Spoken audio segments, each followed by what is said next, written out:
বর্ধমানে ক্লিনিক করলাম, দুর্গাপুর আর রানীগঞ্জ আসানসোল থেকে প্রচুর পেশেন্ট এসেছিল এবং তাদের মধ্যে কিন্তু ভীষণ রকম সমস্যা ছিল অ্যান্টি এজিং ট্রিটমেন্ট।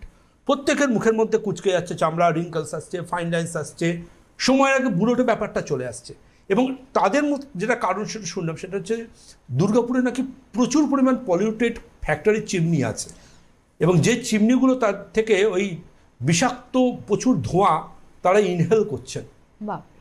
এবং এই জায়গা থেকে দুর্গাপুর, রানীগঞ্জ বা আসানসোলের এই এলাকার মানুষদের কিন্তু সর্দি কাশির পাশাপাশি পলিউশন রিলেটেড কিন্তু স্কিনের অসুখও প্রচুর আসছে।